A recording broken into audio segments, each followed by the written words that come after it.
Tonight, we're taking a journey together, not on a grand ship of legends, and not on a pirate's deck filled with gold, but on a very real ship from the 1600s. Picture thick wooden boards soaked in salt, food that barely counts as food, and a smell that never leaves you. If quiet stories like this help you relax, you're welcome to like the video or subscribe, only if it truly feels right for you. You can also leave a comment saying where you're listening from and what time it is. There's something calming about knowing others are drifting off to the same story somewhere else in the dark. So let the room grow dim. Let the slow groan of the ship settle into your thoughts. And let's begin before the tide gently pulls us away from land. As soon as your foot leaves the solid dock and touches the deck, it's not the ocean that hits you first. It's the smell, thick and heavy. Tar, old fish, damp wood, smoke, and the sharp scent of too many people living too close together. It wraps around you and doesn't let go. Above, the sky is dull and gray. Around you, wet ropes creak and shift with every small movement. This is your welcome. You are now inside a 17th century sailing ship, a moving world of strained wood, shouted orders, and endless motion. And unless you brought your own miracle cure, you won't be leaving this place healthy or clean. In the 1600s, ships came in many forms: merchant ships, warships, fishing boats, slave ships, and bold explorers pushing into the unknown. Each ship had its own purpose, but life on board was the same everywhere: tight, damp, and unforgiving. Some men came for money, some for adventure, and some because they had no real choice at all. The sea did not care. For our story, imagine stepping onto a typical English merchant ship around the year 1630, bound for the far-off West Indies. She's about 100 feet long, built from heavy oak and sealed with thick black pitch. Her only real features are coiled ropes, stained sails, and the constant feeling that everything is slightly wet. Her name might be something hopeful, like Providence or Good Hope, names that promise far more than they deliver. No one greets you warmly. The ship's master barely looks at you. You are simply called boy, no matter your age. If you've never climbed a mast before, you soon will. The deck is low and slick with seawater. Barrels roll slightly underfoot. Men crowd the space, hard-faced and already tired of you. Everyone is filthy. Sweat and grime cover every inch of skin. Most men carry a knife, not for fighting, but because life here demands it. And then comes the silent test. Everyone is watching to see who gets sick first. The ship sways, the smell thickens, and stomachs turn. It's a cruel beginning. You'll also learn quickly that the sea has its own language. The floor is not a floor, it's the deck. The walls are bulkheads. The ceiling is the overhead. Ropes are called lines, except when they're not. And if someone shouts, "belay," you obey instantly. No questions, no delay. The moment the anchor lifts, the ship's rhythm takes control. Life on board is cut into 4-hour blocks, called watches. Day and night blend together. You're assigned to either the port or starboard watch, switching every 4 hours without mercy. No one sleeps through the night. Real rest doesn't exist. You sleep in short bursts, fully dressed, always listening for the bell. That bell rules everything. It rings 8 times to mark the changing watch, the sailor's only clock. Your work starts before sunrise. The first task is swabbing the deck. Not because it's clean, it never is, but because the ship demands constant care to survive. It's because the ship itself is a vast, intricate puzzle of wood. If you fail to keep it thoroughly wet, it will inevitably crack. And then, well, then you sink. After that, barely a moment for breath, you'll be ordered aloft, high into the skeletal web of the rigging.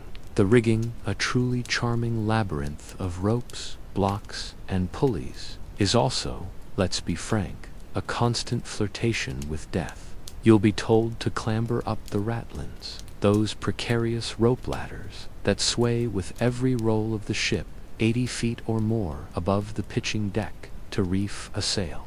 It is precisely at this breathtaking altitude, suspended between the vast sea and the indifferent sky, that most landlubbers will experience a profound, often dizzying, reconsideration of their life choices. You'll desperately want to appear competent, to move swiftly, but above all else, your entire being will scream, asterisk, do not fall, asterisk, do not be not is, preka, to matai, be it is, so is, so is, so is, so is, so is, so with that guys, pub up to bud will up, you up, die out, up, it does do a two, yeah, up, it's what to put up, if I go with above, if God, work up, a bug, was, if I be, with if we would that, with it by the beauty of the and it was the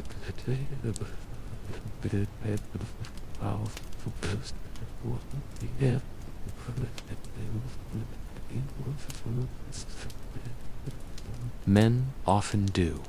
The hungry sea, as a rule, does not return them back on the relatively stable expanse of the main deck. You'll inevitably cross paths with the bosun, pronounced bosun, of course, because sailors, as you'll learn, have a playful knack for keeping outsiders perpetually guessing.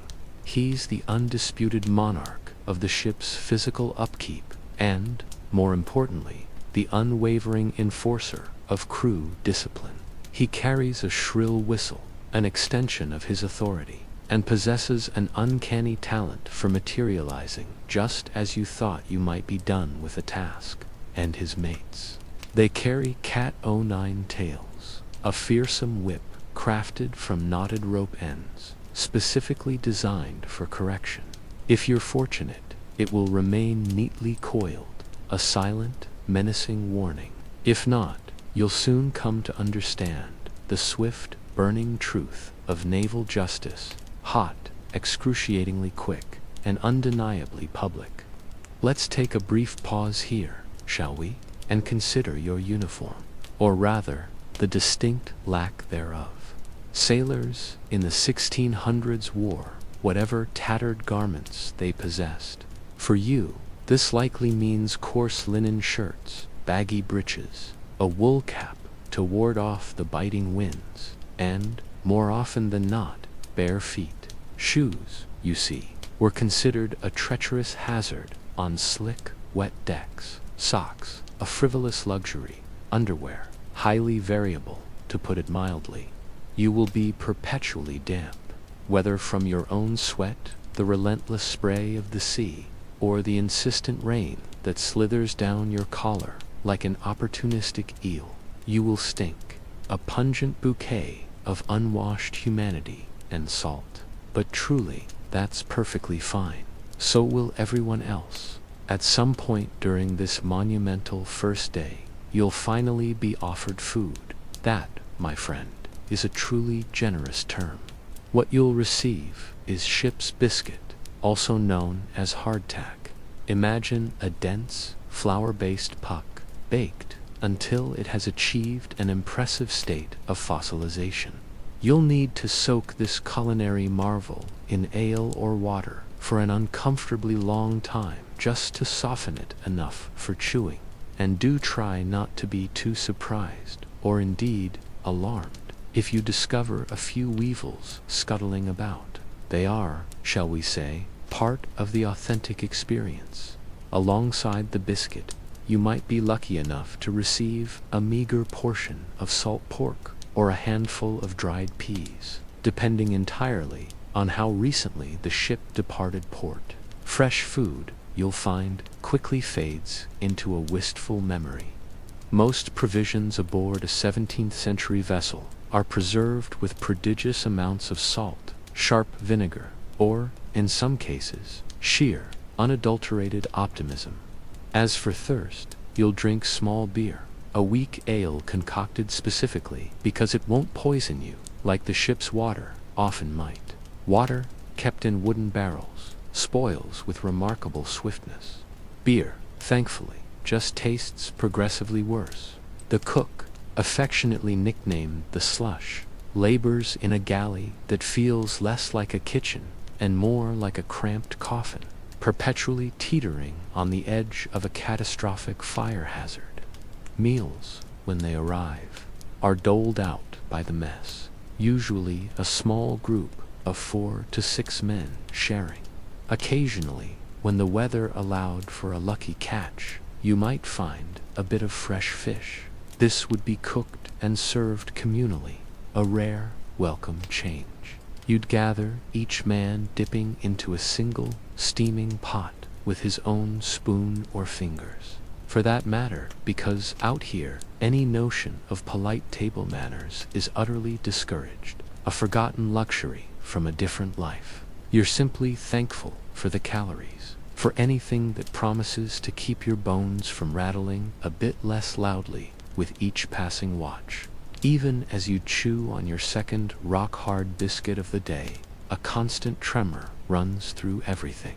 The ship is a living, breathing beast beneath your feet.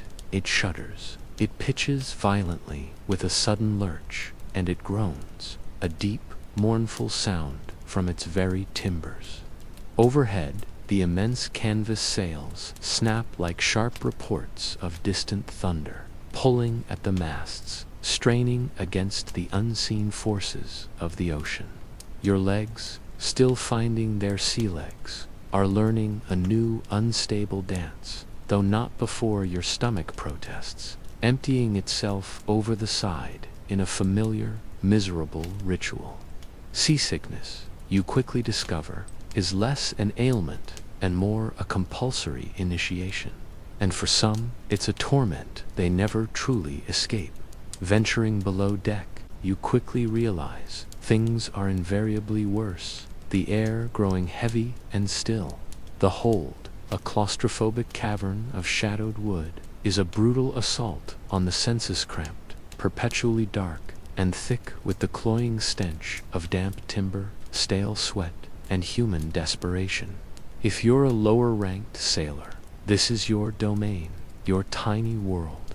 Your hammock, a flimsy canvas sling, is strung mere inches from your neighbors, a constant reminder of the complete lack of personal space. There is no privacy here. There is no true quiet either, only the ceaseless, unsettling scritch-scratch of unseen rats skittering through the darkness, and the deeper, unsettling groan of the ship's ancient frame expanding and contracting with every swell. Perhaps you manage to bring a sea chest, a small, battered wooden box containing your few precious belongings. Tucked inside, you might have a trusty knife, a small pouch of pungent tobacco, or a spoon carefully carved from bones.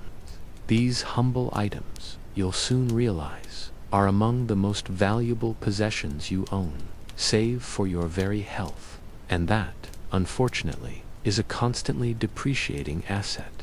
Injuries here are not just common, they are a grim certainty. Broken fingers, splinters the size of knitting needles embedded deep in calloused hands, deep cuts, painful burns, toes crushed beneath tumbling gear, all part of the daily grind. There is no actual doctor on board, not in the way you might understand the word. Instead, you'll find a barber surgeon, a man whose primary tools are often a rusty saw and a generous swig of brandy, both for the patient and, sometimes, himself. An amputation, should it be necessary, might be performed with chilling efficiency, fueled by that same harsh liquor. If you dare to complain of illness, you risk being accused of malingering, of feigning sickness to escape duty.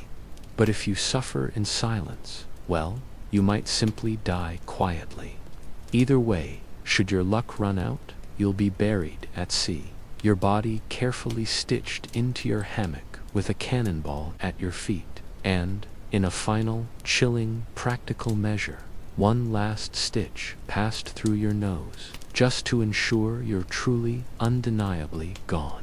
During your very first evening, as the last vestiges of daylight bleed from the sky, you might be assigned to the night watch. You'll find yourself pacing the deck in the profound darkness, wrapped tightly in a heavy, rough wool cloak against the chill, listening to the wind sigh and hum a haunting melody through the intricate web of the rigging overhead. Every hour, you'll bellow out the traditional call for bells and all's well. A hollow pronouncement you try, perhaps unsuccessfully, to convince yourself is true.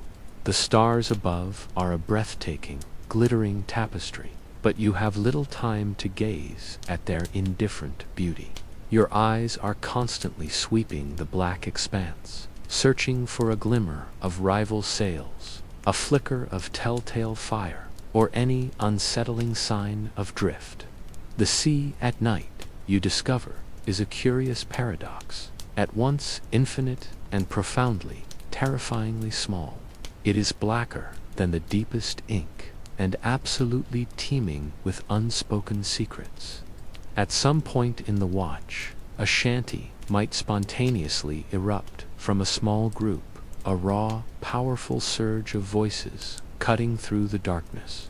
These aren't songs for entertainment, not really. They are songs of necessity, work songs, their rhythm a vital syncopation to the brutal physical demands of shipboard life, hauling heavy sails, pumping bilges to keep the vessel afloat, hoisting immense barrels of provisions. These all demand precise timing, a unified effort, and that timing, that essential coordination, requires voices, loud and strong.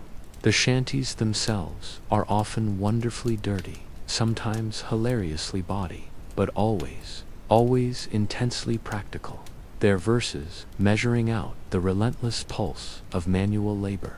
By your second or third day aboard, you'll have absorbed a few unwritten, yet absolutely crucial, lessons. Never, under any circumstances, stand directly beneath the yards, unless you harbor a secret desire for a heavy wooden block to smash your skull. Do not, if you value your skin, cross the boatswain. His temper is short, and his authority absolute. And whatever you do, never ever step barefoot into the heads, the ship's rudimentary toilets, ever. Perhaps the most vital rule, etched into the very timbers of the ship, is this: do not, under any circumstances, question the captain. The captain is not your friend. You quickly learn he is your lord, your judge, and, at times, your silent executioner. His word, his every pronouncement, is the unwavering law. When the articles of war are read aloud, and they will be, periodically, as a stark reminder, you'll notice a distinct scarcity of clauses pertaining to mercy. By the end of your first week, a grim transformation will have begun. You'll likely have witnessed a man plummet from the precarious rigging, a sickening sight. You will have eaten something utterly unidentifiable, perhaps even something that once scurried. You will have scrubbed the same stubborn patch of deck 17 times, still wondering why it remains so stubbornly slippery beneath your boots. Your walk will have evolved into a distinct rolling gait, a peculiar, almost drunken stagger that prevents your knees from snapping with each violent sway of the deck. You'll have stopped noticing the constant, pervasive stench. You might even begin to grasp the intricate rhythm of ship life, the specialized language, the crude tools, the unyielding pecking order of rank and survival. But make no mistake, the ship has already changed you, deeply, irrevocably. You are now an intrinsic part of this floating ecosystem, woven into its very fabric of coarse rope, salt-crusted sweat, and the endless, indifferent sea. And, believe it or not, it hasn't even rained yet.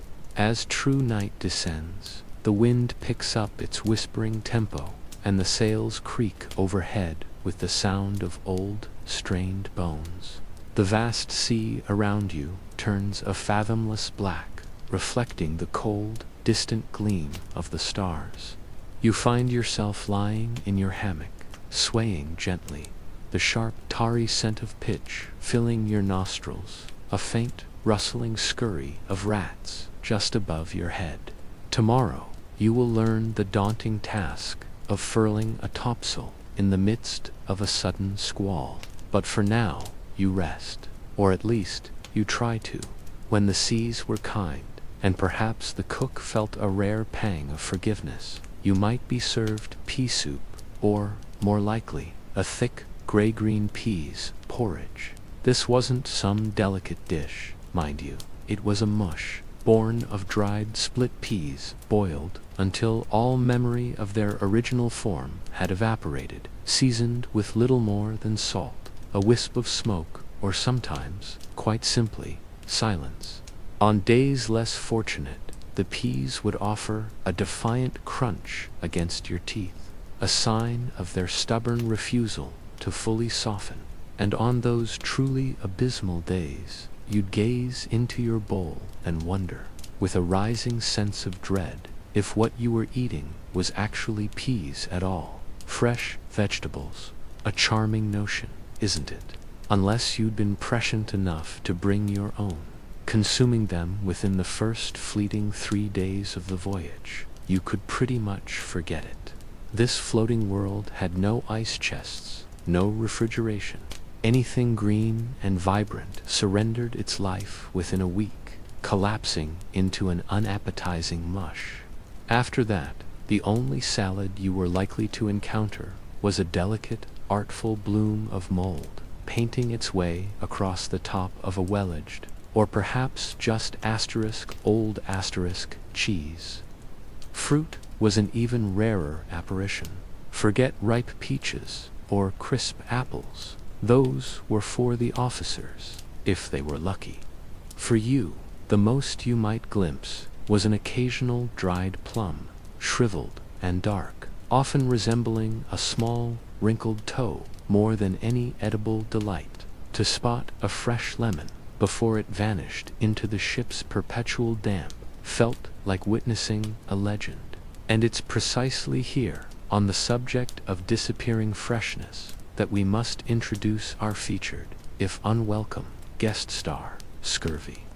This silent predator was the shadow haunting every long journey across the vast, indifferent ocean. Born from a profound lack of vitamin C, its onset was insidious, almost invisible at first. A creeping lethargy might steal your energy. A dull ache might settle in your joints. Then, the grim transformation would accelerate, gums swelling to an angry purple, teeth loosening until they shifted precariously in your jaw, dark bruises blooming beneath your skin with the slightest knock. Old wounds, long healed, might weep open anew. Your hair, once coarse and thick, would begin to thin, falling out in disheartening clumps. And if you were truly fortunate, the end would come quietly in your swaying hammock, a gentle expiration, before the ship's barber surgeon arrived, saw in hand, to make things worse. In the 1600s, this creeping horror remained a medical enigma, its true cause a puzzle no one could quite solve. Some captains, perhaps more observant than most, harbored suspicions about the meager diet, but others, shrugging off responsibility, blamed the heavy sea air, the constant spray of salt water, or simply the inherent laziness they perceived in their crew. Remedies, as you can imagine, spanned the bizarre and the desperate. a daily swig of vinegar, a generous chew of tobacco, or simply fervent whispered prayers into the vast, indifferent night. It wouldn't be until the brighter, more scientific minds of the 18th century that citrus fruit, those bright bursts of sunshine, would become a standard, life-saving issue for every sailor. Until then, you merely clung to the hope that your teeth would remain firmly rooted long enough to see the solid ground of port. Drink, of course, presented its own unique set of challenges.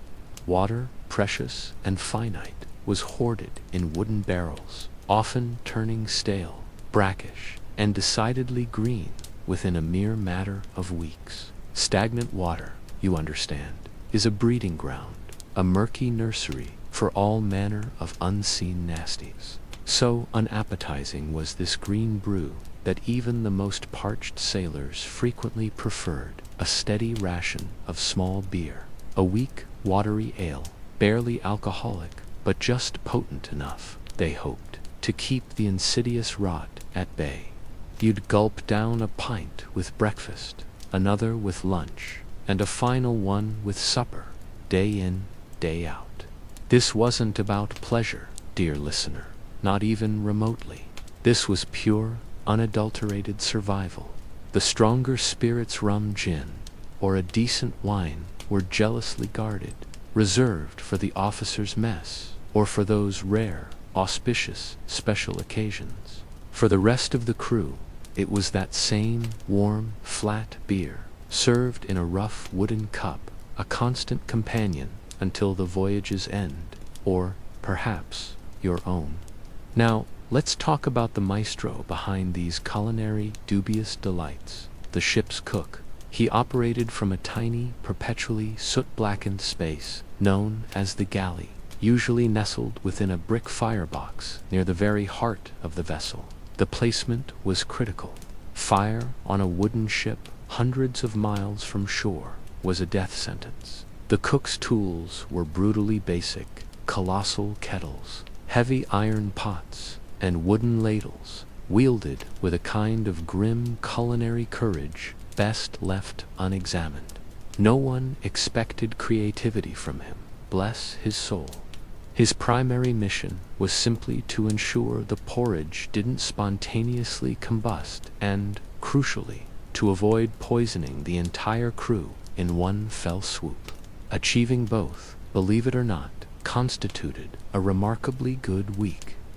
Meals were an unceremonious affair, served only twice a day, once in the mid-morning, then again in the late afternoon. Forget a hearty breakfast or a midnight snack to fuel those long, dark watches.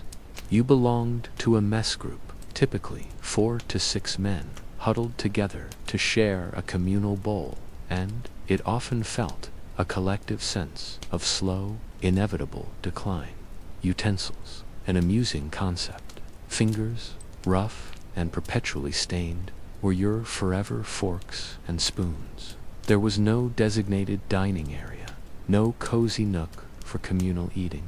You ate where you could find a perch, leaning awkwardly against a barrel, squatting beside a damp hatchway, or carefully balancing your bowl on your knees as you swayed in your hammock. The food, by the time it reached your grasping hands, was invariably cold. And as for seasoning, well, that was an optional extra, unless you counted the omnipresent temps of salt that seemed to soak into everything from the very air you breathed to the planks beneath your feet. You see, if you were fortunate, the purser, the man entrusted with the ship's precious provisions, was an honest soul. But if you weren't, and sadly, often you weren't, he'd already sold off the choicest cuts and freshest stores ashore, leaving you with little more than moldy cheese and a host of frustrating stories. Ration theft was as common as the creak of the timbers, a quiet, desperate practice. Even more unsettling was the furtive swapping of barrels. Rotten meat discreetly shifted from one container to another in the dim hope that someone else might draw the short straw first. Officers, naturally, enjoyed a far more palatable existence. The captain, particularly, dined in relative splendor, sometimes even boasting fresh eggs, poultry, or a splash of decent wine. His table, unlike yours, was adorned with crisp linens, gleaming cutlery, and even, on occasion, actual vegetables. But for the average sailor, the highest luxury was simply to eat without the unsettling crunch of something utterly unexpected between your teeth. Many, driven by perpetual hunger, tried to supplement their meager rations. Fishing lines would be cast overboard in calmer waters, hoping for a bite. Any catch of flapping fish perhaps would be quickly fried, boiled, or, in a pinch, simply eaten raw. In tropical climes, turtle was a prized delicacy, simmered into a rich soup or roasted whole over an open flame. Sometimes, flying fish, startled by the ship's passage, would leap onto the deck. These were snatched up immediately and quickly fried, if any grease could be found. Even rats, those lean, swift scavengers of the hold, became fair game, occasionally caught, cooked, and shared without a murmur of complaint. Hunger, after all, is the most potent seasoning, isn't it? And desperation, you'd agree, is a remarkably resourceful chef. You might wonder about spices. Didn't these magnificent vessels, laden with exotic cargo, carry nutmeg, cinnamon, or cloves? Indeed, they did. But, and here's the kicker, they were emphatically not for you. That valuable spice cargo was locked away, meticulously guarded and itemized, down to the last precious grain. No sailor, even the most adventurous, would dare to waste a pinch of pepper on his boiled shoe-leather beef. Still, now and then, things improved, if only momentarily.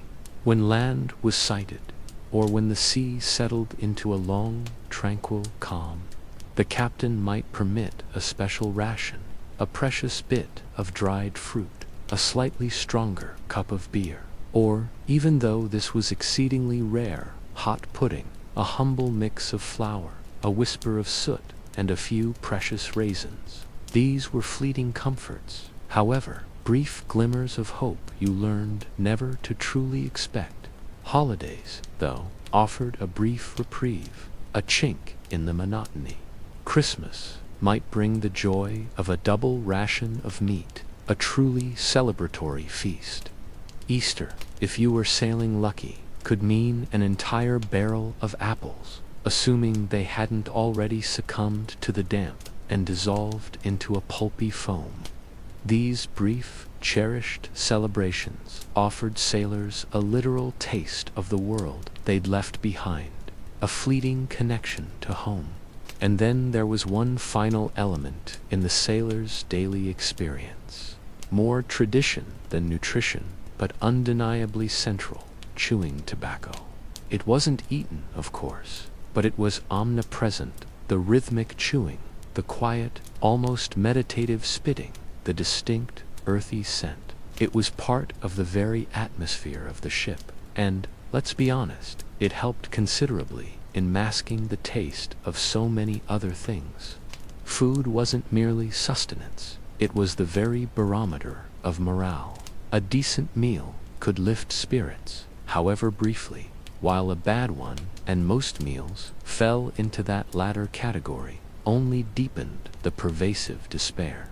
And yet, the body remarkably adjusted.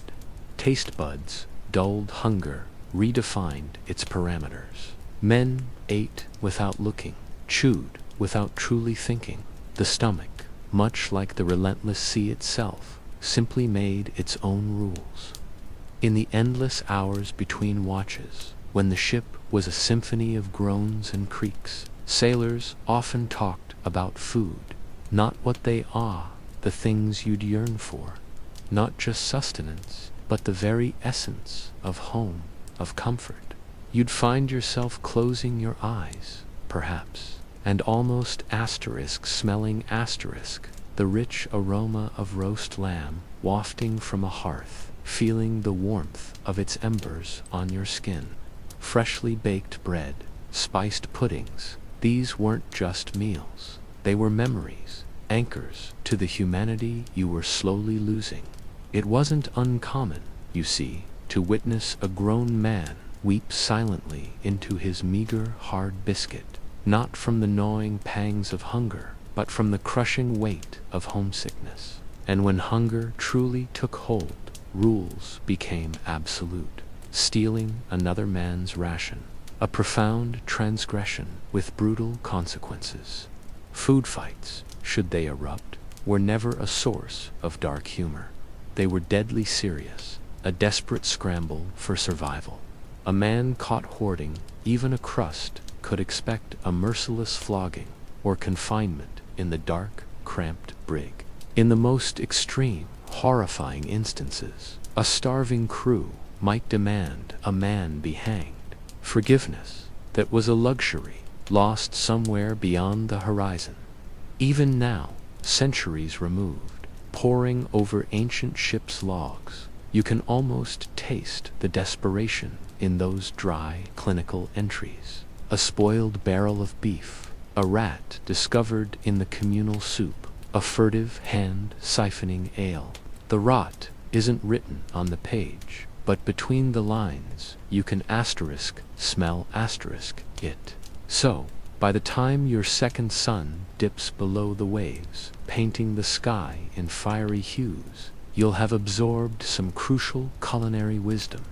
Chew slowly, almost painfully slowly, savoring every speck.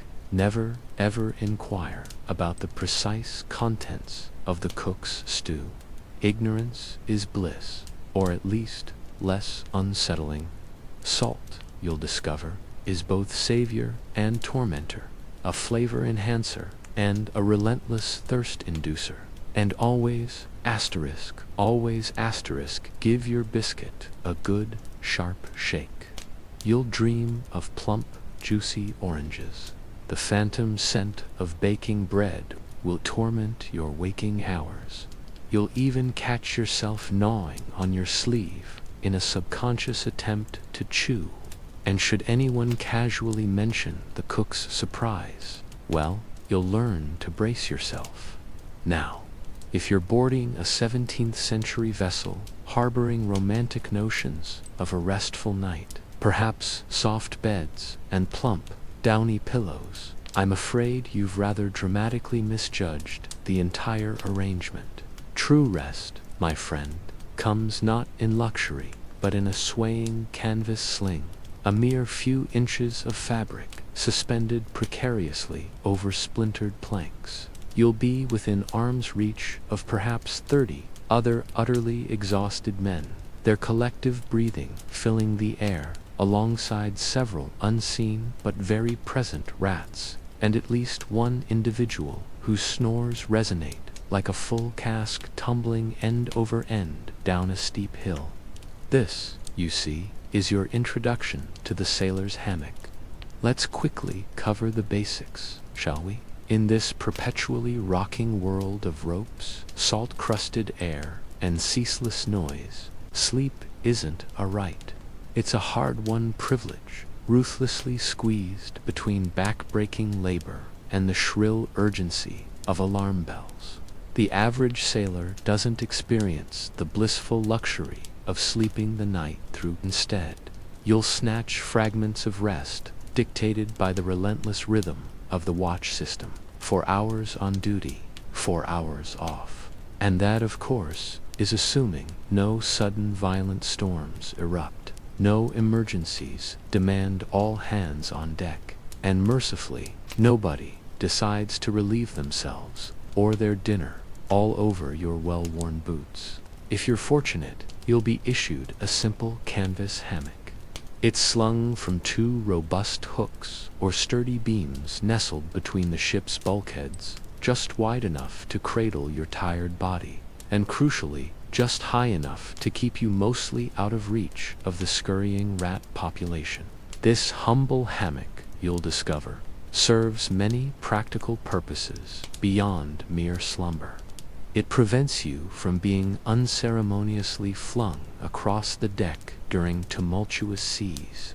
It offers a sliver of comfort, marginally better than the unforgiving hard planks. And as a rather pragmatic bonus, it folds away quite neatly when you're not using it. After all, who truly needs the pretense of privacy out here? Climbing into your temporary abode requires a certain agile grace. You'll step gingerly, one leg at a time, swinging yourself into what feels less like a bed and more like a damp, personal cocoon. The ship constantly pitches and rolls beneath you, and your hammock, of course, faithfully mirrors every sway. Sometimes, in those fleeting moments of calm, you might find a harmonious rhythm, like being gently lulled to sleep by the sea god Poseidon himself. But when a storm rages, it transforms into something far less serene, a violent flinging, as if some angry, uncoordinated deity is simply tossing you about in a canvas sling. There's no mattress, naturally.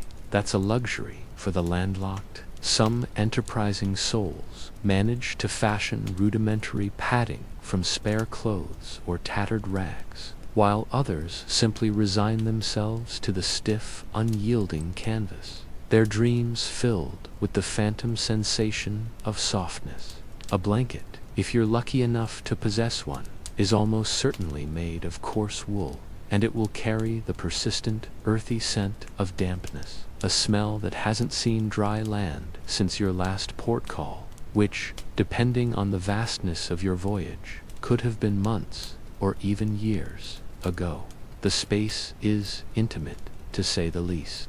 In contemporary terms, you might very well call it outright claustrophobic. Sailors sleep mere inches apart, shoulder, foot to head, sharing not just the space, but each other's very essence, the musk of sweat, the quiet murmur of restless dreams. Should your neighbor suddenly turn over with a violent lurch, you'll inevitably lurch with him. If he coughs, you'll undoubtedly catch it, or at least the spray. And if he's a sleep talker, well, you might just learn some truly fascinating, or perhaps deeply unsettling, things about his inner world. The air below decks, where these hammocks are strung, isn't just metaphorically heavy, it's literally dense, thick with moisture, a pungent mix of human musk, and the omnipresent temps of mildew.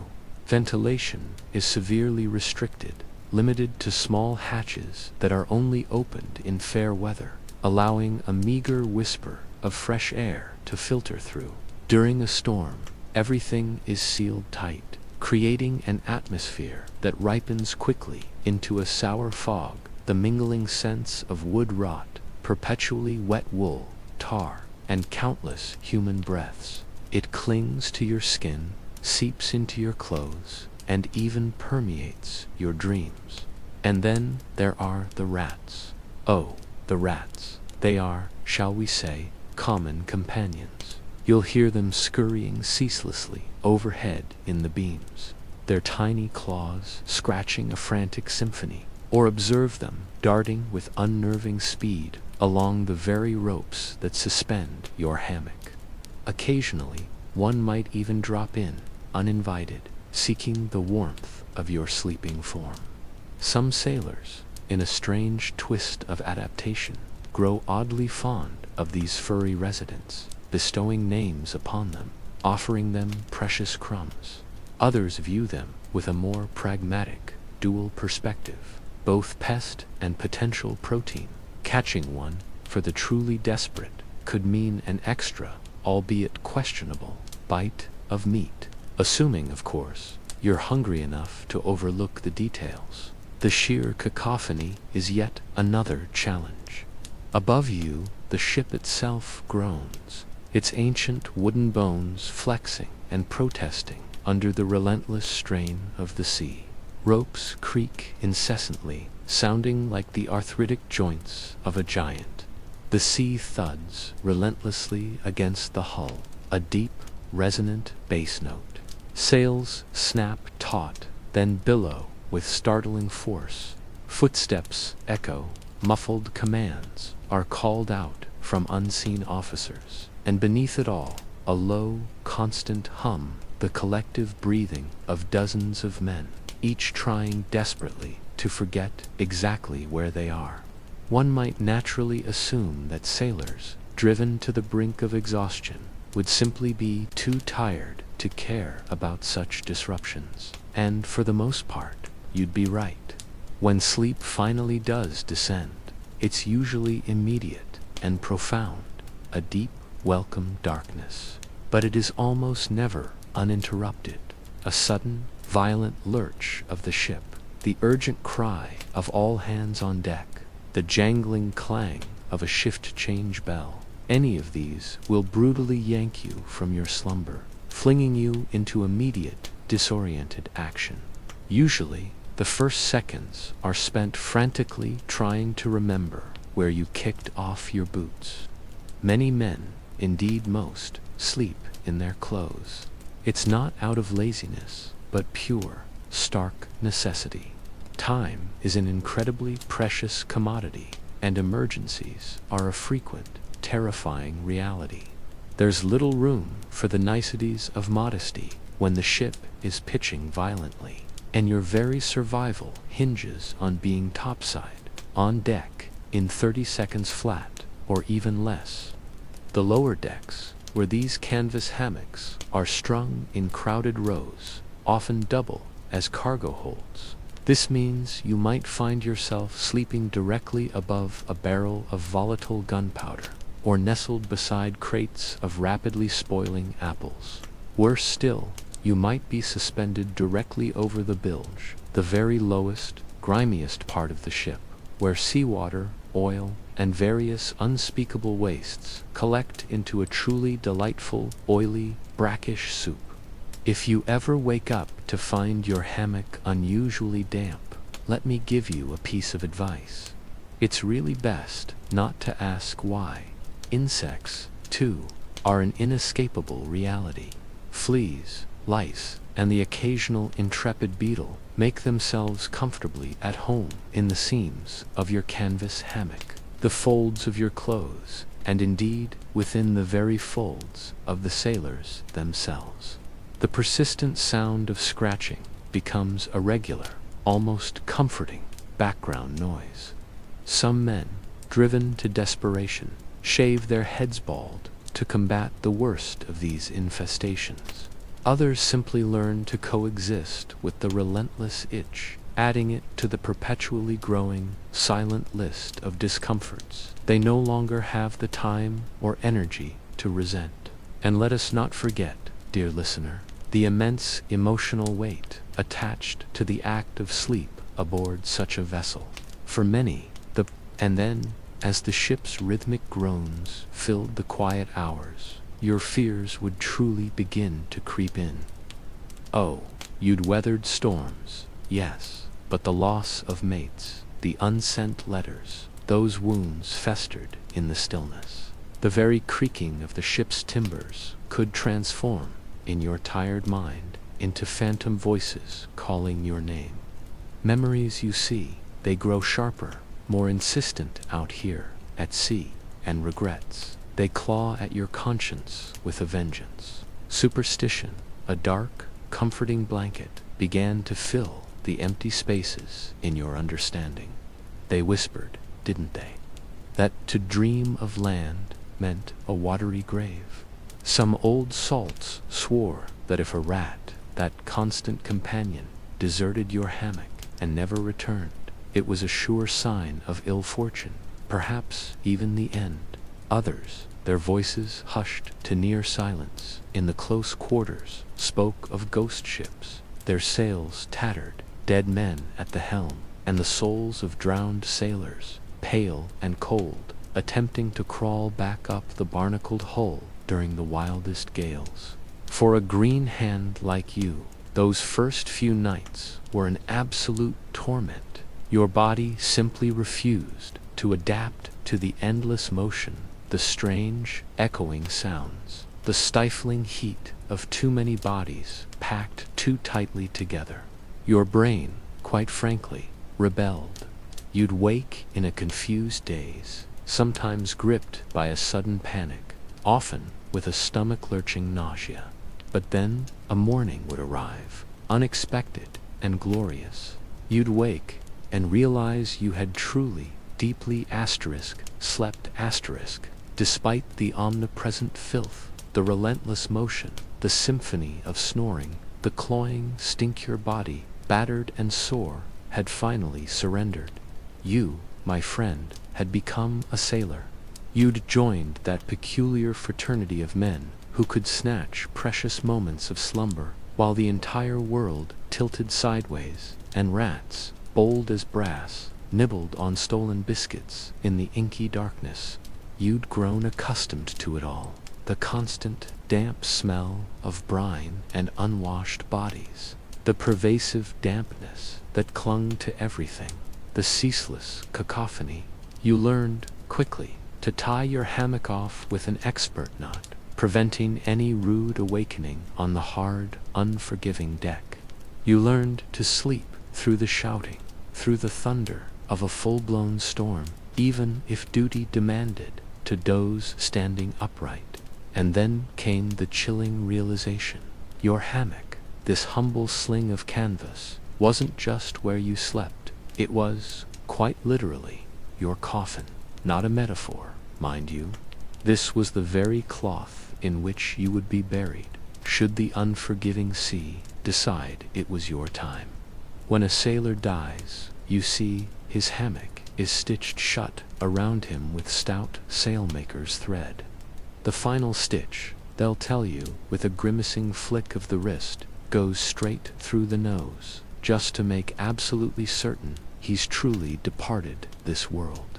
A heavy cannonball is sewn at his feet, and then, with a few muttered words and a heart-wrenching splash, he's gone. This grim tradition wasn't born of poetry. It was pure, cold practicality. There was simply no space for corpses aboard, no means for embalming. The sea, you learn, claims its own. There's something oddly comforting, isn't there, in the thought that the very hammock that cradled you in sleep would also cradle you into eternity. Unless, of course, the ship was short on hammocks, a not uncommon occurrence. In that case, you might be simply rolled in a scrap of canvas, or, failing even that, unceremoniously dumped overboard with less ceremony than a dropped mop. Not every ship, after all, could boast enough hammocks for every man.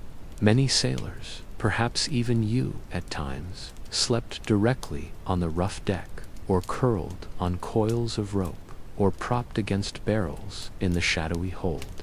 Hammocks, in a way, were a luxury.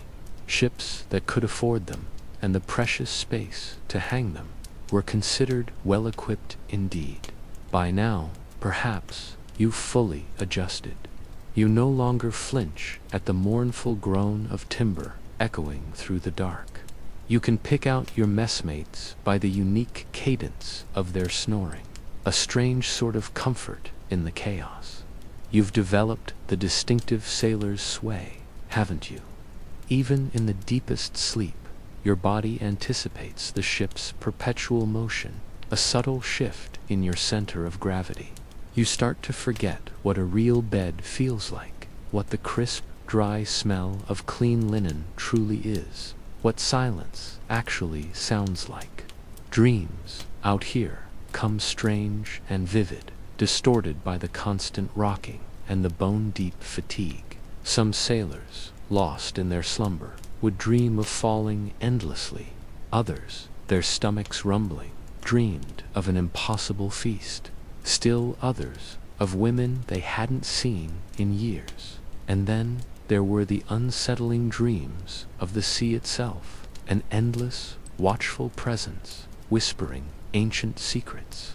Always, always, you wake to the same world, the dim wooden beams overhead, the cloying stink of damp canvas, and the nagging knowledge that you're only halfway through this endless voyage. Yet, for all this, sleep becomes precious, doesn't it? It's the one luxury the ship cannot ration, cannot replace.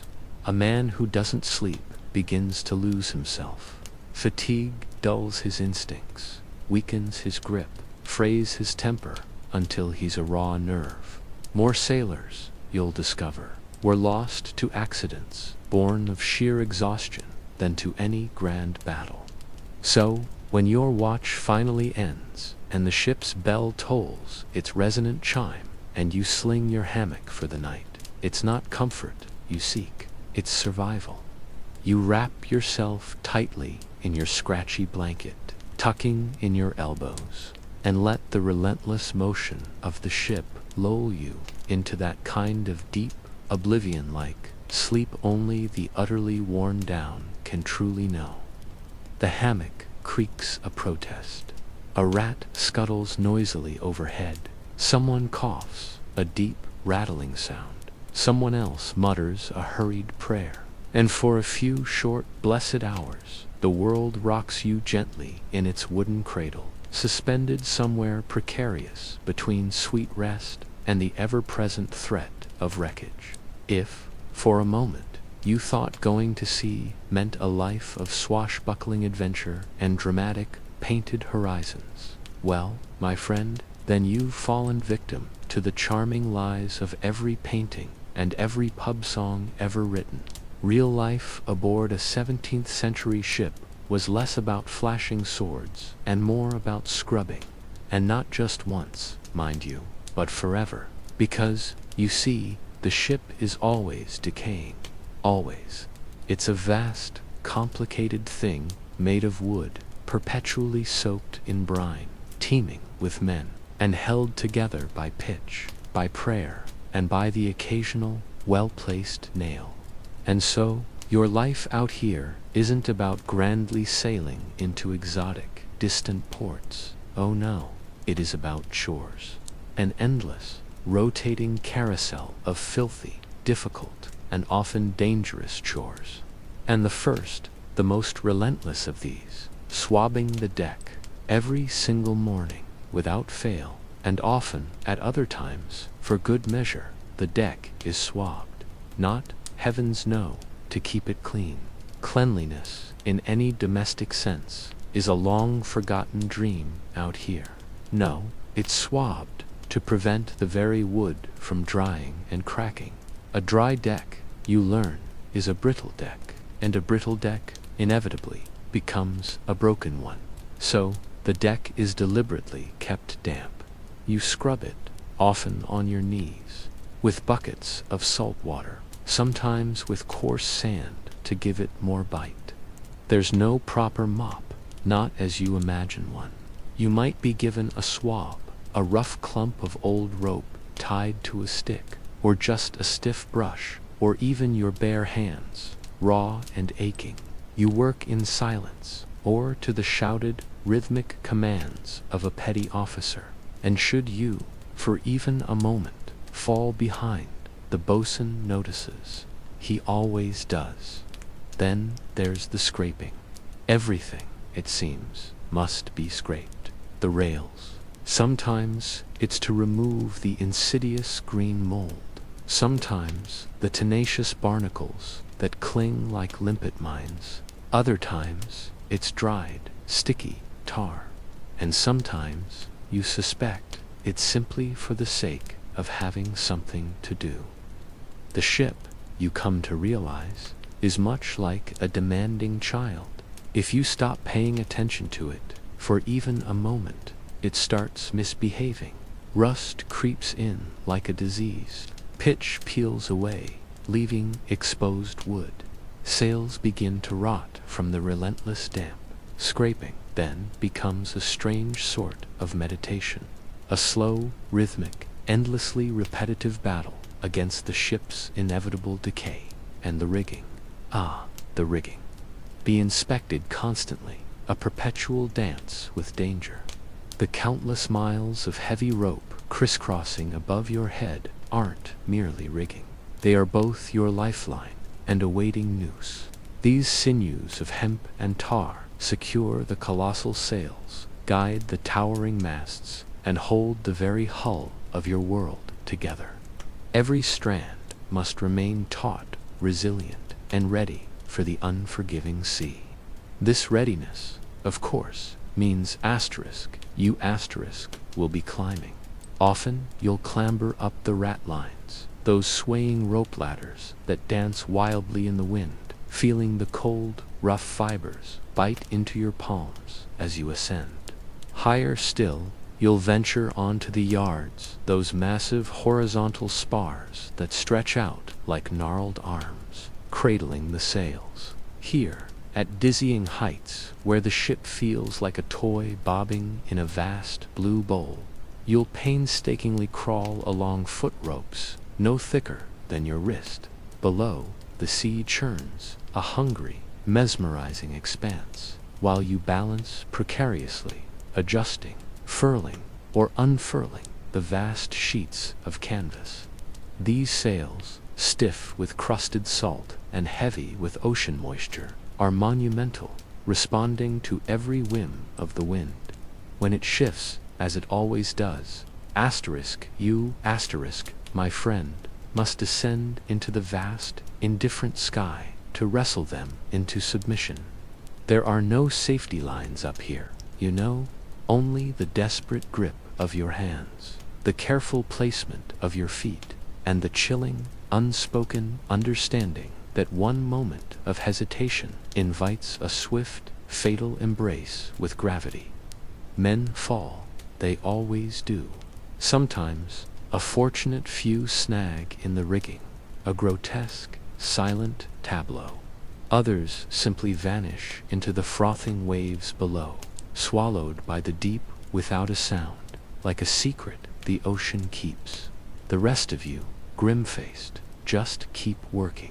And then there's the bilge. The bilge. A wretched, perpetually dark cavern below the decks where every imaginable runoff collects. Think stagnant water, thick grease, scuttling rat droppings, and the foul, sour stench of vomita, truly unique bouquet. This vile concoction must be pumped out manually, using a bilge pump, a monstrous contraption resembling a giant handle attached to a barrel-sized cylinder. Guess who usually gets this delightful assignment? That's right,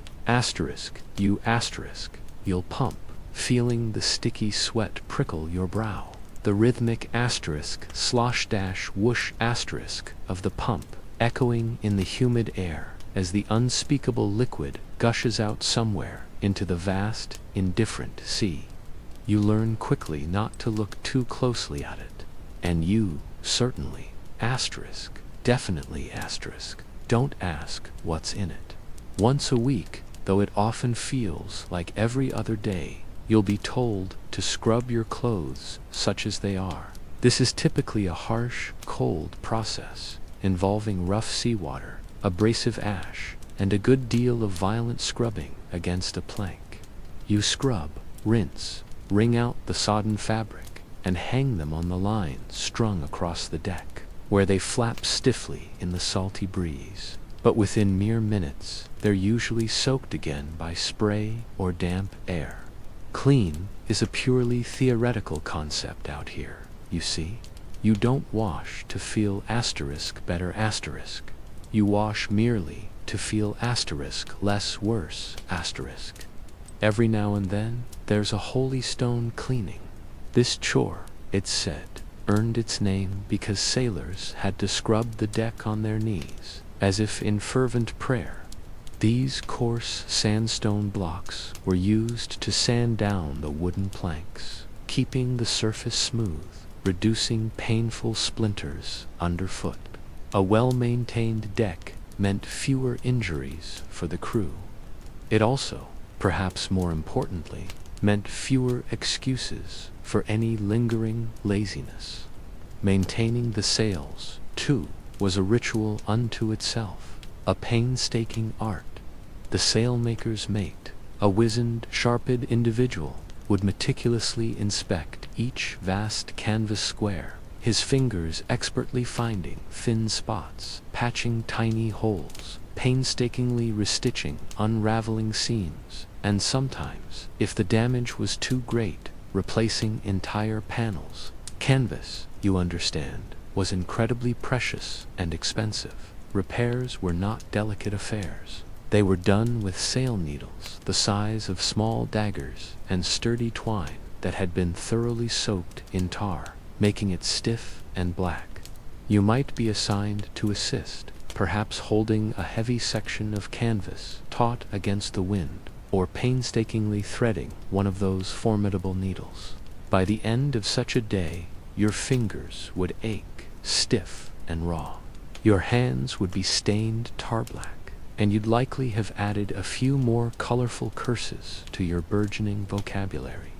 Below decks, hidden in the dim, damp confines, other vital tasks awaited.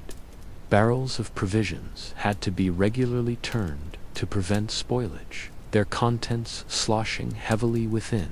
The gunpowder, kept dry as possible in its dark magazine, required constant checking for any hint of dampness that could render it useless. And the guns, if your vessel carried them, demanded ceaseless attention.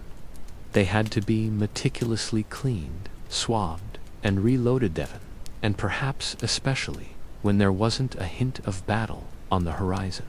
The captain, you learn very quickly, does not care if your arms ache or your back screams in protest. He cares only that his ship, his fighting machine, remains ready, perpetually poised for action.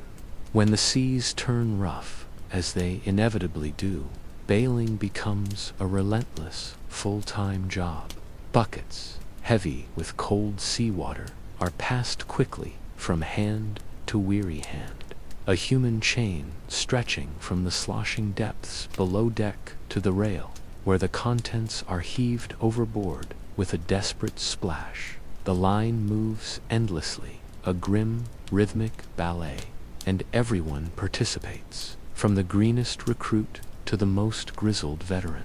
You learn to move with a fluid rhythm, to pass and tip without conscious thought, your body responding automatically to the urgent need. You find yourself praying, silently, desperately, that the leak is a small one. You hope, with every fiber of your being, that the furious wind will turn. But mostly, you just keep bailing. Even the anchor, that massive iron beast, is a monumental task. It's not simply dropped and hauled up like some fanciful illustration in a child's book. Oh no. This anchor is impossibly heavy, requiring immense effort to winch it in using the capstan, that towering vertical cylinder around which thick ropes are wound. Men walk in a slow, arduous circle, pushing against heavy bars to turn the capstan, their muscles straining, their groans audible above the creak of the timbers. It's utterly exhausting, like trying to turn the world's most stubborn, gigantic carousel. Sometimes it can take hours to bring it aboard. You might also find yourself assigned to the meticulous repair of ropes, a process called worming, parceling, and serving. This involves coating the worn line with sticky tar, wrapping it carefully with strips of old sailcloth, and then winding it tightly with twine to protect it from further wear and tear. Every single part of this ship, you realize, even its countless ropes, demands constant, exacting care, much like a temperamental, demanding child. And let us certainly not forget the privy, charmingly referred to as the heads. Imagine a simple plank with a hole, mounted precariously over the bow, often entirely exposed to the biting wind and splashing waves. Sometimes fate, or rather the bosun, will assign *U, * the joy of cleaning it. With what you might innocently ask, best not to. Truly best not to ponder such details. Just be profoundly grateful if the task doesn't involve a brush and, perhaps, your own shirt. Even those precious, fleeting moments that might pass for rest out here often involve some work-adjacent activity. You must mend your own tattered clothes, painstakingly clean the salt and grime from your boots, and keep your trusty knife honed to a razor's edge. If you harbor ambitions of carving yourself a spoon or a dice set from a spare bit of bone, you'll be doing it between duties, often by the dim glow of a lantern, your fingers sore. Leisure, such as it is on a ship like this, is simply the absence of immediate, pressing danger. Then there are the drills, sharp interruptions to the ship's rhythm, running out the guns, practicing man-overboard responses, preparing for an imminent storm. Each is a stark, urgent rehearsal of disaster. Each shouted command, each scramble across the deck, is a visceral reminder of just how swiftly order can dissolve into chaos on the high seas. If you're unlucky enough to draw galley duty, you'll be pressed into assisting the cook, a sweaty, often irritable taskmaster. You'll chop, stir, and wash, feeling the heat from the stove on your face, the pervasive smell of simmering meat fat clinging to your clothes and skin for days. And if you break anything, a pot, a plate, a precious jar of spices, it's your back that will undoubtedly pay the immediate price. One must never overlook sentry duty, that quiet, solitary vigil. You stand motionless at your post, scanning the vast horizon, your eyes squinting into the sun or the driving rain, searching for any telltale sign, a distant sail, a wisp of smoke, anything unusual. You don't move, you don't speak, you fight the relentless urge to nod off, knowing the terrifying stakes, because if you see something and fail to raise the alarm quickly enough, you'll find yourself scraping barnacles from the ship's hull with nothing but your teeth. And there's caulking, the crucial act of sealing the seams between the wooden planks with okama, sticky, tar-soaked mix of shredded fibers hammered in with heavy mallets. The acrid smell is potent, the work slow and backbreaking.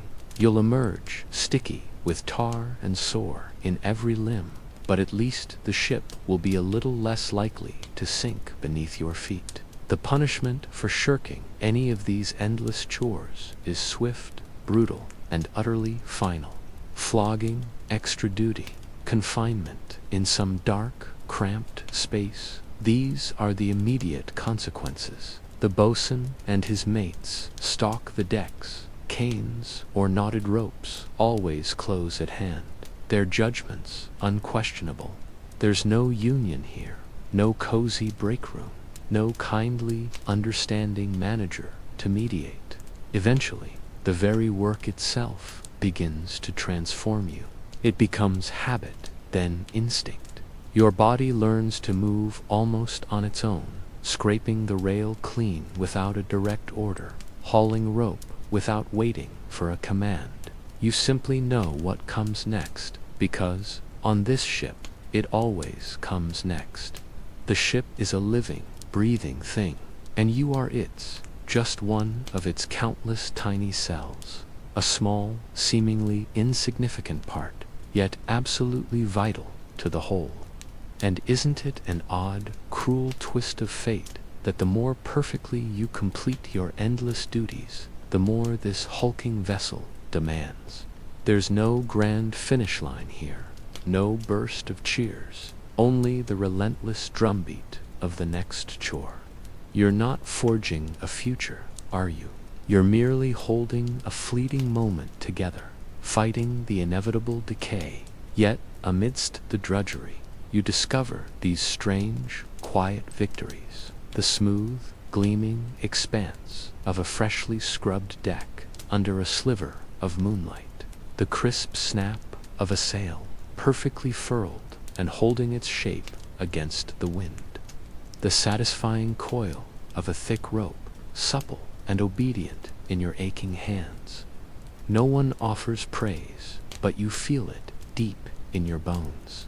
A peculiar, profound pride in keeping this groaning, perpetually leaking, yet utterly miraculous wooden world from plunging into the abyss. You finally collapse into your hammock after a day that felt as though it stretched for an eternity, scraping away barnacles, swabbing grime, coiling endless ropes, patching stubborn leaks, climbing dizzying heights, and pumping out the ever-present bilge water. Your arms hang like cooked strands of hemp, your back screams a silent protest, and your hands are caked in a sticky film of pitch and salt. Yet the ship cradles you gently, a soft, rhythmic creak against your ear. She still floats, still breathes with the swell of the sea. She still sails. She hasn't succumbed today. And you, weary soul, you've played your part for now. But then, somewhere between your third meager ration of salt beef and your seventh turn with the deck mop, a thought, both dangerous and deeply human, begins to niggle at the edges of your mind. What, you might wonder, happens if someone simply refuses? What if a man, after countless days, simply declares no to the endless, back-breaking toil, to the incessant, rasping shouts of the boatswain, to the ominous creaks and groans of the ropes stretching taut overhead? What would unfold if, one bleak morning, a sailor just stopped? The answer, my friend, is stark, brutal, and almost always painfully swift. Discipline aboard a vessel of the 1600s wasn't merely a suggestion to keep order. It was the absolute, unyielding scaffolding upon which survival itself was built. Picture it.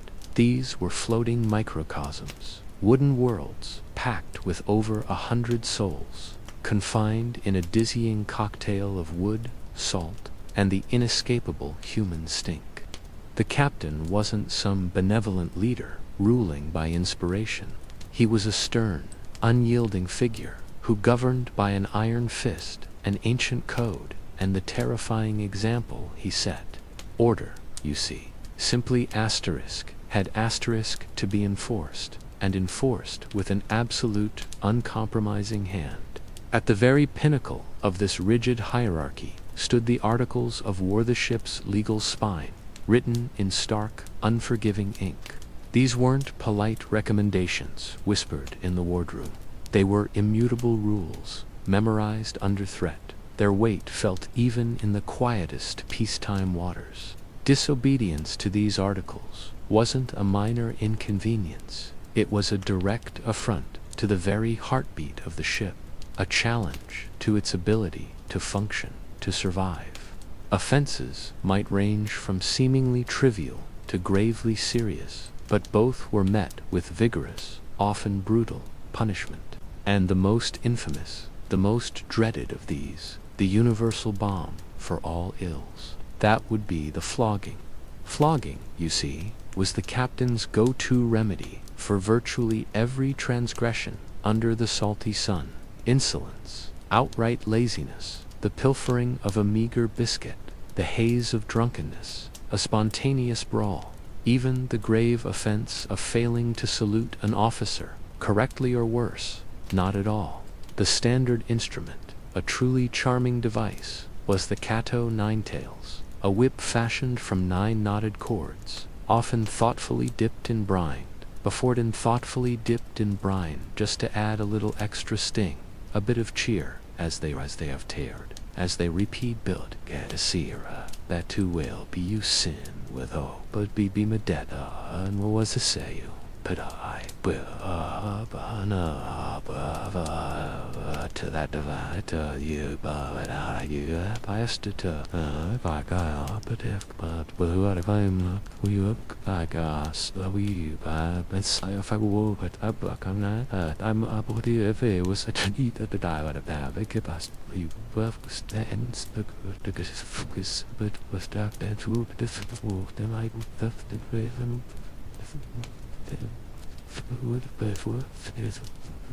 its design was brutally simple: maximum pain for the offender, minimal messy inconvenience for the officers. When a man was condemned to this ordeal, the entire crew was mustered, compelled to witness the spectacle. This was no private affair. He would be lashed to the gratings, those square wooden lattice usually found on deck, or perhaps directly to the mast itself.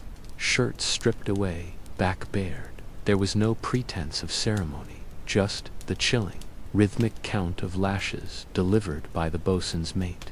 1 lash, maybe 20 if you were merely unlucky, but 100, that was reserved for truly grave offenses. 100 sickening thuds against flesh. Blood, of course, always flowed, a dark stain against the weathered wood, and infection, that silent killer, often followed in its wake. Those few who managed to survive such a brutal public display carried the scars for the rest of their days, like a gruesome, raised tattoo crisscrossing their backs, a silent testament to the sea's harsh justice. Some captains, it's true, were whispered about for their occasional displays of mercy. Others, well, they flayed men with a passion usually reserved for the contemplation of a beautiful sunset or the writing of poetry. But flogging, believe it or not, wasn't the only tool in the captain's fearsome arsenal. There was, for instance, kilway hauling, though far less common in the English Navy than the terrifying legends might suggest. It was a horror nonetheless. Imagine a sailor tied to a rope, then dragged not just behind the ship, but directly beneath its barnacle-encrusted hull, from one side to the other. The razor-sharp barnacles, the jagged splinters, the unseen debris, they would rip and tear at skin and flesh, scraping down to the bone. If the poor wretch didn't drown in the dark, churning water, many said he often wished he had. It was a punishment, used more as a visceral, bone-chilling threat, an act designed to terrify the entire crew into submission, rather than a frequent execution. Then came ducking, a theoretically milder punishment. Here, the sailor would be tied, perhaps by his wrists, and then repeatedly plunged into the icy depths from the ship's yardarm. If the sea was a calm, placid mirror, it might sting his pride more than his lungs. But if the waves were high and the currents strong, well, the ship's log would simply record another man lost at sea. Shackling, by contrast, was a far quieter, more drawn-out affair. Offenders would find themselves bound in heavy irons, their wrists and ankles chafed raw, and then confined to the brig. This was a crude, suffocating space deep within the ship's belly, often dark, always damp, a place where the rats, bold and fat, often seemed larger than your meager daily rations. Food was typically hardtack and stale water, and light was a rare, fleeting luxury. Your only company, for days or even weeks, would be the echoing chamber of your own thoughts, punctuated by the ceaseless, groaning shift of barrels and cargo with every roll of the waves. But for those captains with a more excretive bent, punishments often took on a distinctly local flavor, designed to inflict maximum psychological and physical discomfort. You might, for example, be forced to run the gauntlet.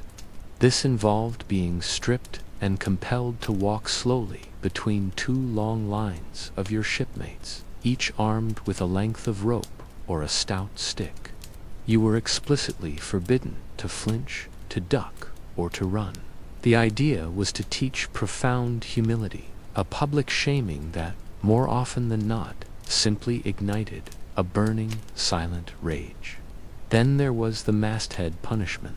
Imagine being ordered to climb to the very highest, most precarious perch of the ship's mast, and there you'd sit for hours, exposed to the whipping wind, the biting cold, and the sharp, judging squawks of seabirds with surprisingly strong opinions. You'd climb up in utter shame, but eventually you'd descend, sunburnt, dizzy, and usually utterly silent. Even silence, you see, could be formalized as a weapon. You might find yourself the target of a pervasive, insidious hazing, assigned the most dreadful duties, pointedly ignored by your messmates as if you were a ghost, or mysteriously overlooked when rations were handed out. No harsh words, no direct confrontation, just a soul-crushing isolation. On a ship where the shared struggle and camaraderie were often the only comforts available, this particular brand of torment was a deeply insidious form of cruelty. But what exactly would land you in such hot water to begin with? Let's strip it back to the absolute basics, shall we? Insubordination. Disagreeing with an officer, a sharp retort. That could earn you a lash or two, or perhaps 10, depending on the mood of the moment. Disobedience high up in the rigging was doubly dangerous, triply so. Failing to reef sails properly, or a moment's hesitation on those swaying lines that didn't just endanger you, it threatened the entire ship and every soul aboard. Punishment for such a lapse was always immediate and, without fail, intensely physical. Theft. A discarded length of rope, a single stale biscuit. It didn't matter how small the stolen item, for stealing implied a fundamental distrust in the system, a crack in the carefully maintained order. If caught, it was often flogging, yes, but sometimes far, far worse. Repeat offenders might find themselves branded with a searing iron, a permanent mark of their transgression, or even marooned on the next desolate shore, left to the mercy of the elements. Then there was drunkenness. Now, that was a particularly tricky one, wasn't it? What sailors, bless their souls, were issued a daily ration of beer or watered-down spirits, grog, to help them cope with the endless monotony and chill. But consuming more than your allotted share, stealing another man's precious grog, or becoming so completely incapacitated that you couldn't perform your duties, that was utterly unacceptable. The sea, you understand, waits for no man's hangover. You were expected to be reliably miserable, certainly, but never, ever, merrily incapacitated. Fighting, of course, was common enough in such close, tense quarters, but it was still swiftly punished. A scraped knuckle or a broken nose could earn you double watches, a loss of your already meager rations, or a stint in the irons. Sometimes both parties involved in the brawl facing the same fate. Yes, even just whistling on deck, if you can believe it, could earn you a lashing. Why, superstition, dear listener. It was believed to challenge the very wind and sailors. From the lowliest swab to the commanding officer were a deeply superstitious lot. But beyond these petty infringements lay far graver transgressions, serious crimes like mutiny, deliberate sabotage, desertion, or, God forbid, murder. These were capital offenses, and in such cases there were no lengthy trials. The ship itself transformed into the courtroom. The captain's word was law, and he alone was both judge and jury. The sentence. Often you were marched to the gallows. You see, the ultimate deterrent was a public display. Imagine the chill of the salty air, the hush that would fall over the assembled crew, sometimes in a bustling port, sometimes in the lonely expanse of the open sea. It was a stark, gruesome lesson for any sailor, even contemplating defiance. If condemned, you might be offered a final meal, usually as unremarkable and bland as every other meal you'd ever eaten at sea. No last indulgences here, I'm afraid. Then, with a heavy step, you were led to the yardarm. A rough noose, stiff with salt and use, was placed around your neck. Perhaps a quick prayer was offered, perhaps not. Mercy was a fleeting companion in those days.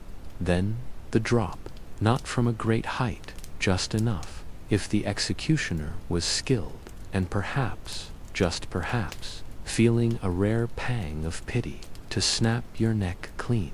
But if not, that's when the true horror unfolded. You would dangle there, thrashing, for agonizing minutes, eyes bulging, your struggling breath snatched away by the same indifferent wind you were once accused of challenging. The body, a grim pendulum, was left to sway for a while, a chilling message etched into the very air. Finally, it would be cut down, either given a swift burial at sea, or, depending on the severity of the crime, perhaps denied even that simple dignity. It might surprise you, given this grim reality, that discipline wasn't always just about cruelty. In its own brutal, pragmatic way, it was about maintaining stability.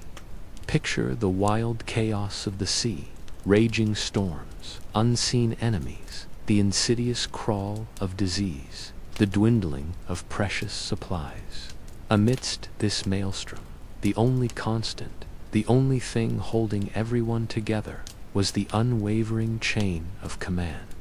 If that chain ever faltered, if it were ever doubted, the entire vessel, and everyone aboard, risked unraveling into utter pandemonium.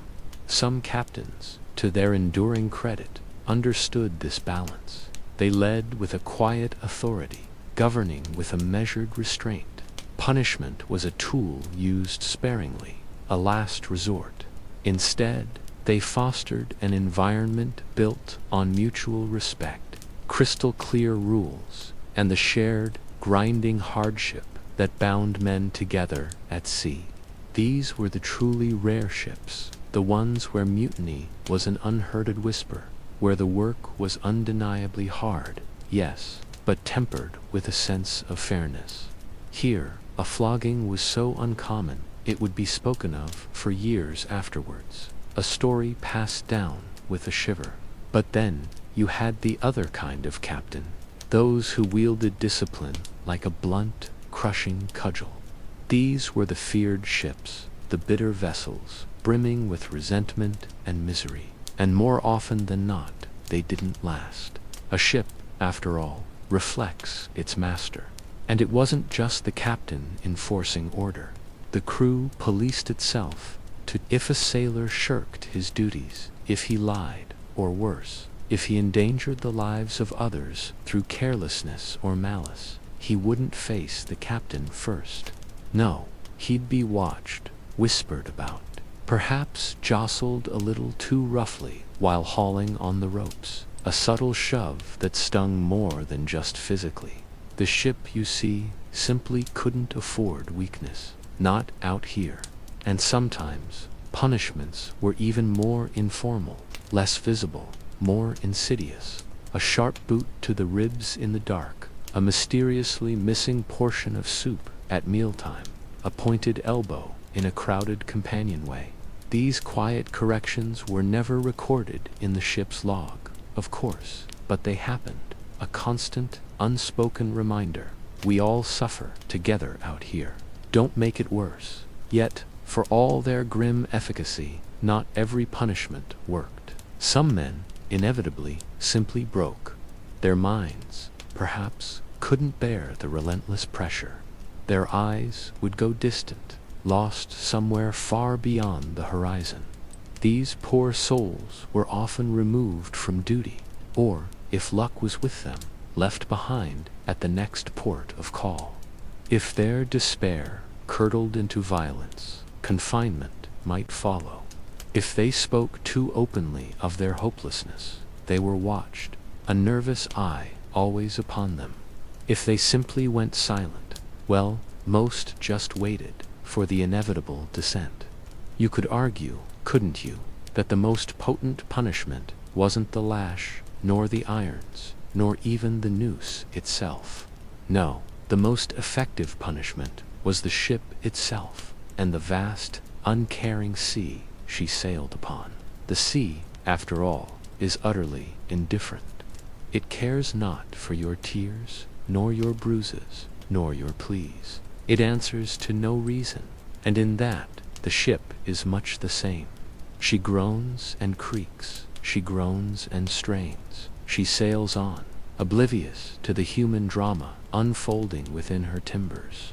So, when your mind next drifts to the romantic image of a grand old vessel under full sail, perhaps you picture the laughter echoing across the deck, the thrill of adventure in the salty spray, the camaraderie of sailors singing boisterous songs. Please, I urge you, try to remember the starker reality. Recall the salt-encrusted back of a man stripped naked and lashed to the mast, the sickening hiss of the whip slicing through the air. Hear the profound, chilling silence of the crew watching, each man knowing in his bones that he could be next. And above it all, the ship forever creaking, forever groaning, utterly unbothered. It's so easy, isn't it, from the soft comfort of dry land, nestled under warm blankets, to romanticize a storm at sea. You imagine the heroic figure of a captain, water streaming from his beard, defiance blazing in his eyes, gripping the wheel as the wind howls and the waves crash. But truly, a storm aboard a 17th century ship wasn't some grand, theatrical act of nature. No, it was a creeping, groaning, utterly indifferent threat, one that could swallow you whole without ceremony, without song. You didn't battle a storm, you simply endured it. Or you didn't. The first hint of a storm wouldn't always be a dramatic shift in the sky. Sometimes it was a subtle tension in the very air, a sudden hum in the rigging, or the eerie quiet that would fall over the most seasoned sailors. Perhaps you'd catch sight of clouds on the horizon, turning the bruised, ominous color of old iron. Maybe the sea itself would darken, a profound warning spreading across its surface. And then, as if summoned by those old stories your grandmother warned you never to believe, it arrived. The wind, it came first. Not a pleasant breeze that merely tousled your hair, but a wild, bullying thing that slapped the canvas sails with brutal force and snarled through the rigging like a hungry beast. Orders would be barked, sharp and urgent. Reef the sails, secure the cargo, batten down the hatches. You dropped everything without question, because storms don't politely wait for you to finish your hardtack biscuit or lace up your boots. There was no glamour in these frantic preparations, just the sting of rope burns, the dull ache of bruised shins, and the chilling, gut-trenching realization that the very ship you stood on, your only sanctuary, was about to become the helpless plaything of something infinitely, terrifyingly stronger than it. Then came the rain. Not a drizzle, not even a downpour, but sheets so dense and blinding that they blurred the very line between sky and sea. Visibility vanished entirely. Your hands, already chafed, would slip on every surface, slick with the relentless deluge. You became soaked to the bone within seconds, the water seeping into your eyes, ears, sleeves, pooling inevitably in your boots. There was no escaping the wet and cold, only endless immersion. And that's when the sea truly changed. It no longer rolled gently beneath the hull. No, it rose and folded and twisted upon itself, like some primordial beast attempting to stand, rearing up from the depths. Waves would tower above the deck, each one threatening to smash the ship like a child's toy dropped into a deep well. Between them, abyssal valleys opened up, deep enough to make your stomach lurch violently. The ship groaned, a deep, mournful sound, as timbers groaned and flexed under unimaginable pressure.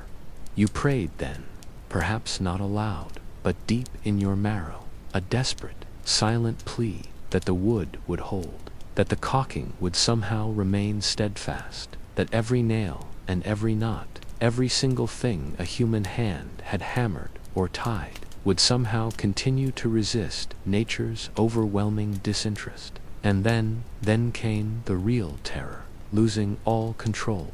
In such a storm, the ship's wheel might as well have been a mere ornament, utterly useless. Steering became nothing more than a desperate guess. The wind, a capricious tyrant, chose your path. If you were lucky, imagine the ship, a sturdy but defiant creature, groaning as she heaves herself into the monstrous waves. She plunges and rises, a slow, determined dance against the crushing might of the ocean. But sometimes her defiance breaks.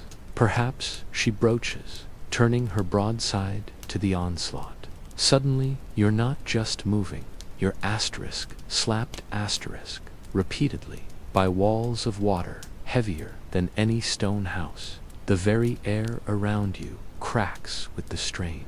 The mast might splinter with a sound like thunder, or the sails, once proud, could tear free, lashing wildly, whipping themselves into impossible knots.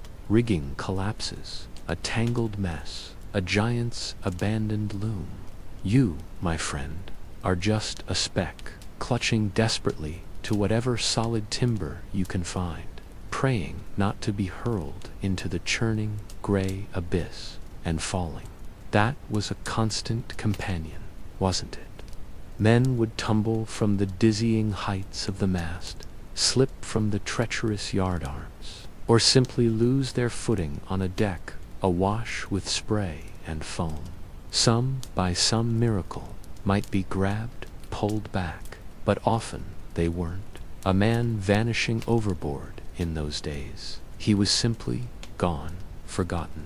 The very concept of man overboard as a call to action, a desperate rescue protocol, was centuries away. In the 1600s, the sea, you see, simply took whom it pleased, and it had a voracious appetite.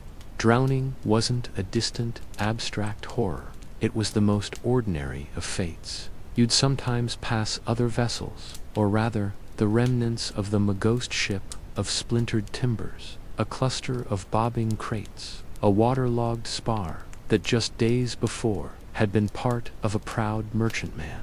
Entire crews, swallowed without a trace, became whispered warnings in the mess, and the near misses. To fall into that tempestuous water was an immediate death sentence. Dressed in thick wool, heavy leather, and sodden boots, you'd sink fast like a stone. No buoyant life jackets, no inflatable rafts. Those were dreams for another age. And even if someone did spot your desperate flail against the monstrous waves, what then? Turn this behemoth around in a raging squall. Lower a small boat into a liquid mountain range. No, you simply vanished. But the storm itself wasn't always the executioner, was it? Sometimes the sea offered a slower, more drawn-out kind of demise, shipwreck.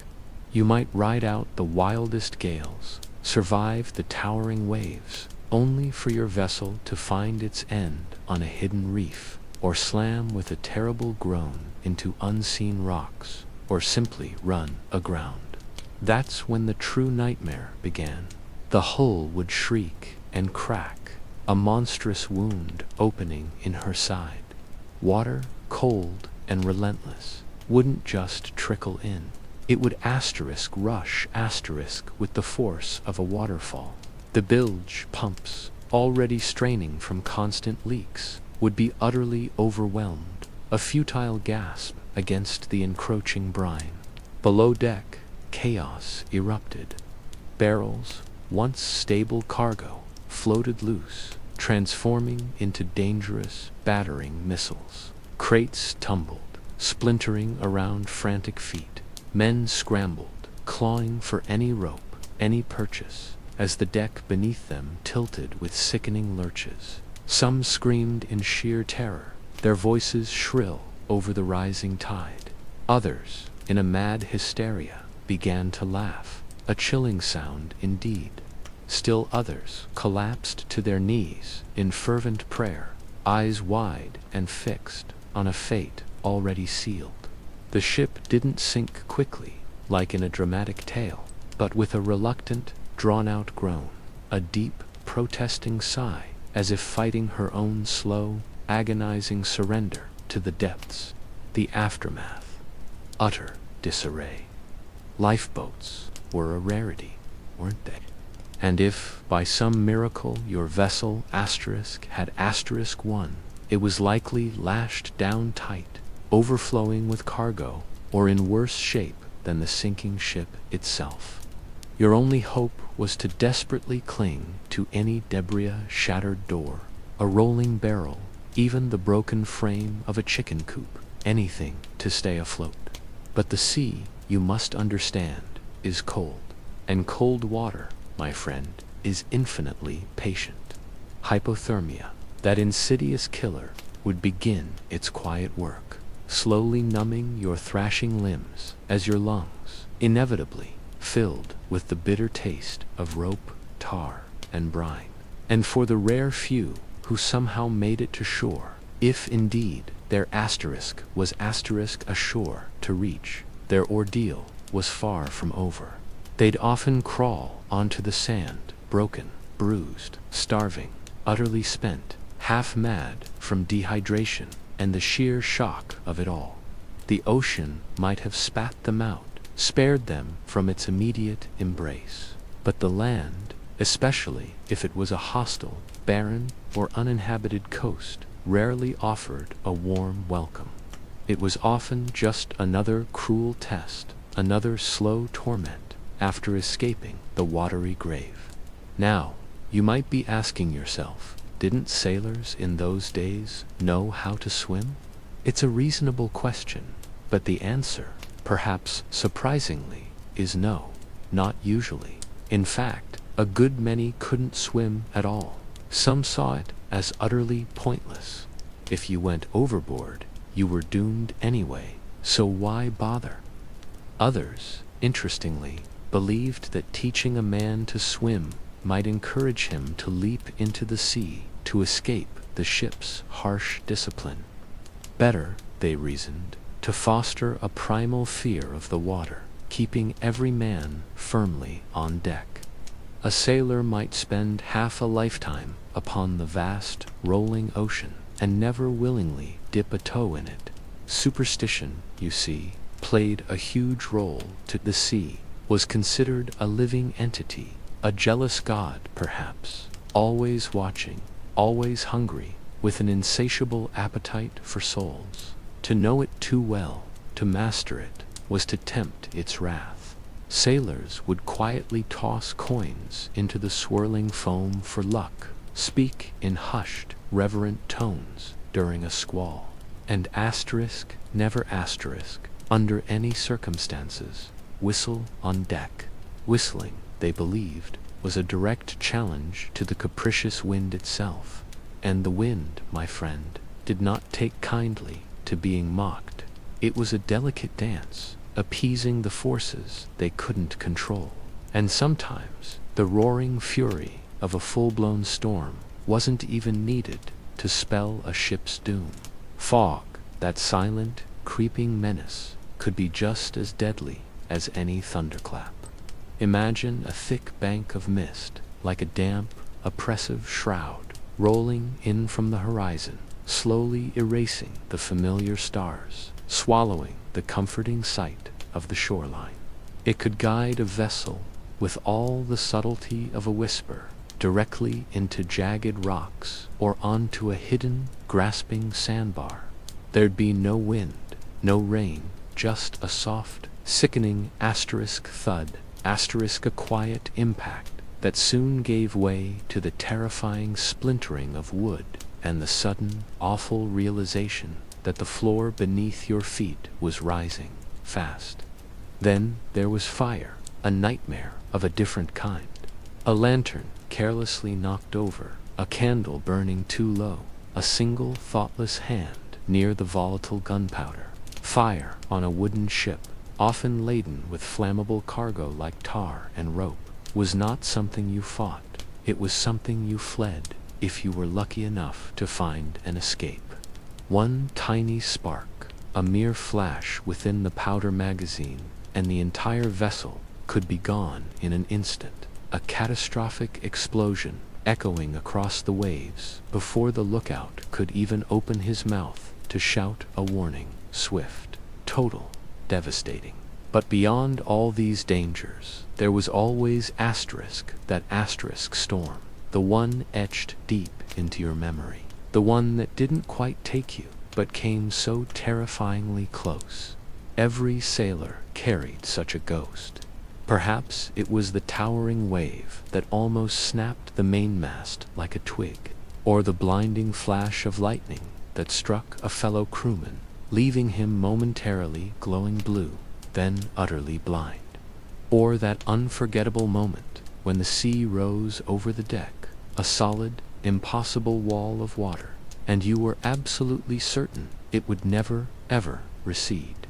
You carried that memory like a heavy stone, a constant reminder, a chilling warning whispered on the wind. Sailors, you see, didn't exactly fear death itself, not in the way landlubbers might.